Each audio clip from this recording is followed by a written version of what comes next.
بسم اللہ الرحمن الرحیم۔ السلام علیکم مائی ڈیئر اسٹوڈنٹس، میں آپ کا اسلامیات ٹیچر محمد عامر محمود آپ کو خوش آمدید کہتا ہوں۔ آج ہم آفاق کے پلیٹ فارم سے آفاق سن سیریز کی اسلامیات گریڈ 3 کا سبق نمبر 15 پڑھیں۔ آج ہم باب صوم سیرت طیبہ سے حضرت محمد خاتم النبیین رسول اللہ صلی اللہ علیہ وآلہ وسلم کی رواداری اور صبر و تحمل کے بارے میں پڑھیں گے۔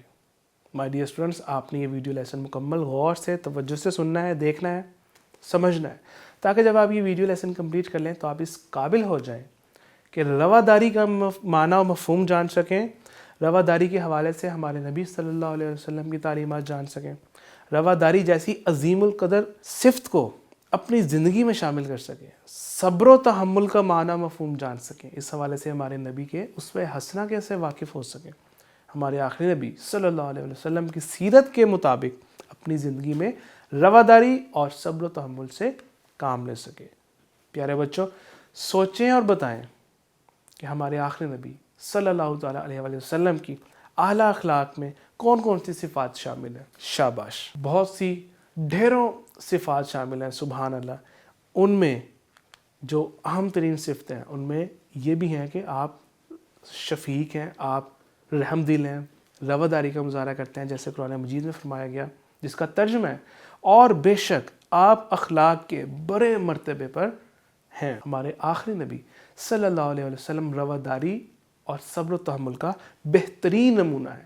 آج ہم صبر و تحمل اور رواداری کے متعلق ڈیپتھ میں پڑھیں گے، مزید جانیں گے کہ رواداری کا مطلب کیا ہے۔ رواداری کا مطلب ہے رعایت کرنا، لحاظ رکھنا، دوسروں کی ان کے جو مذہبی عقائد ہیں یا جذبات ہیں یا رسم و رواج ہیں ان کا خیال رکھنا، ان کی باتوں کو برداشت کرنا۔ اسلام رواداری، امن و سلامتی اور احترام انسانیت کا دین ہے۔ پیارے بچوں، ہمارے آخری نبی صلی اللہ علیہ وسلم نے جب اللہ تعالیٰ کے حکم سے لوگوں کو اسلام کی دعوت دی تو کسی بھی قسم کی زبردستی نہیں کی۔ آپ نے لوگوں کو انتہائی پیار، محبت اور نرمی سے اسلام کی دعوت دی، جس کا نتیجہ یہ ہوا کہ پورا عرب اسلام کی روشنی سے منور ہو گیا۔ مائی ڈیئر اسٹوڈنٹس، اب آپ کو میں ہمارے آخری نبی صلی اللہ علیہ وسلم کی رواداری سے متعلق ایک واقعہ سناتا ہوں۔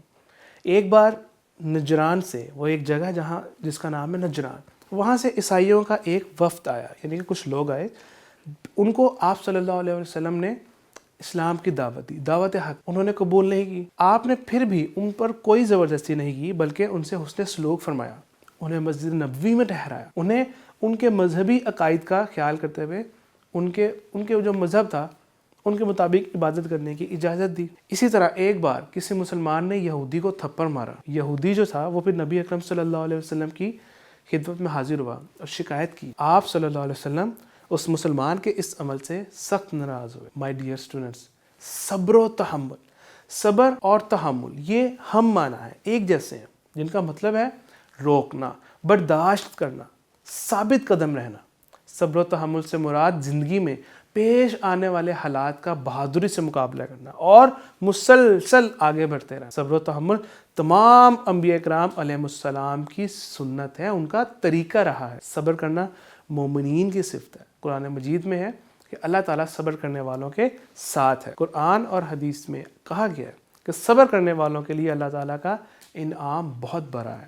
اللہ تعالیٰ صبر کرنے والوں کو جنت میں داخل فرمائے۔ ہمارے آخری نبی صلی اللہ علیہ وسلم کی حیات مبارکہ صبر و تحمل کا بہترین نمونہ ہے، جس کی اگزامپل یہ ہے کہ اعلان نبوت کے بعد مکہ مکرمہ کے لوگ نبی کریم صلی اللہ علیہ وسلم کو طرح طرح کی تکالیف دیتے تھے۔ وہ آپ کو جسمانی اور ذہنی تکلیفیں، اذیتیں پہنچاتے تھے۔ آپ صلی اللہ علیہ وسلم نے ان کی ہر تکلیف کو صبر و تحمل سے برداشت۔ ہمارے نبی صلی اللہ علیہ وسلم نے کبھی بھی ذاتی انتقام نہیں لیا، کسی سے پرسنل گرج نہیں رکھا، ان سے پرسنل جو ان کا ذاتی انتقام تھا، بدلہ تھا، وہ نہیں لیا۔ ایک بار آپ صلی اللہ علیہ وسلم اسلام کی تبلیغ کے لیے طائف گئے۔ طائف کے لوگوں نے شہر کے آوارہ لڑکوں کو آپ کے پیچھے لگا دیا، انہوں نے آپ صلی اللہ علیہ وسلم پر پتھر برسائے، یہاں تک کہ ہمارے آخری نبی صلی اللہ علیہ وسلم کا سارا بدن، جسم جو تھا وہ لہو لہان ہو گیا، خون سے بھر گیا۔ آپ صلی اللہ علیہ وسلم نے اس مصیبت پر بھی صبر و تحمل سے کام لیا اور انہیں بد دعا دینے کی بجائے ان کے لیے ہدایت کی دعا کی۔ مائی ڈیئر اسٹوڈنٹس، اب یہ کچھ عملی صورتیں ہیں رواداری اور صبر و تحمل کی، جن کو آپ نے اپنی لائف کا حصہ بنانا ہے۔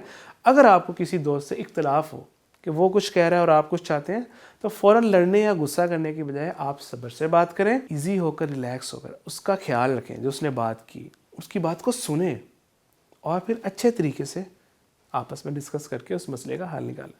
اگر آپ کو کسی بات کا انتظار کرنا پڑے، اگر آپ کو کسی کا انتظار کرنا پڑے، جیسے کہ آپ لائن میں کھڑے ہو، کوئی چیز لینے جاتے ہیں، وہاں پہ آپ ایک لائن لگی وہاں پہ کھڑے ہو، اسی طرح اس صورتحال میں بھی آپ نے صبر کرنا ہے، ہمت سے کام لینا ہے۔ اگر آپ کو کوئی دوست آپ کو چرائے یا آپ کا مذاق اڑاتا ہے، تو اس پر غصہ کرنے کی بجائے آپ نے صبر کرنا ہے۔ اس سے کیا ہوگا؟ آپ کو ثواب بھی ملے گا اور اللہ تعالیٰ بھی آپ سے خوش ہوں گے۔ مائی ڈیئر اسٹوڈنٹس، یہ ایکٹیویٹی جس سے آج کے سبق کی مزید پختگی ہوگی کہ صبر و تحمل کا لفظی معنی کیا ہے؟ شاباش، برداشت کرنا۔ رواداری کا مطلب ہے دوسروں کا خیال رکھنا۔ نبی اکرم صلی اللہ علیہ وسلم اسلام کی تبلیغ کے لیے کہاں تشریف لے کر گئے تھے؟ ابھی جو ہم نے سبق میں پڑھا، طائف۔ شاباش، ہمارے نبی نے نجران سے آنے والے وفد کو کہاں ٹھہرایا تھا؟ مسجد نبوی۔ شاباش، ہمارے نبی صلی اللہ علیہ وسلم نے کبھی نہیں لیا ذاتی انتقام۔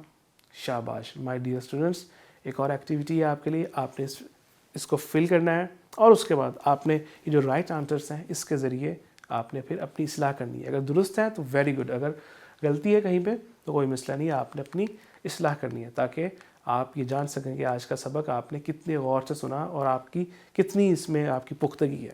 شاباش پیارے بچوں، کرنے کے کچھ کام آپ نے ایکٹیویٹی پرفارم کرنی ہے تاکہ آج کے سبق کے حوالے سے آپ کا مزید ذہن بنے کہ آپ نے اپنی عملی زندگی میں، اپنی ڈیلی لائف میں رواداری اور صبر و تحمل کو شامل کرنا ہے۔ جزاک اللہ خیرہ۔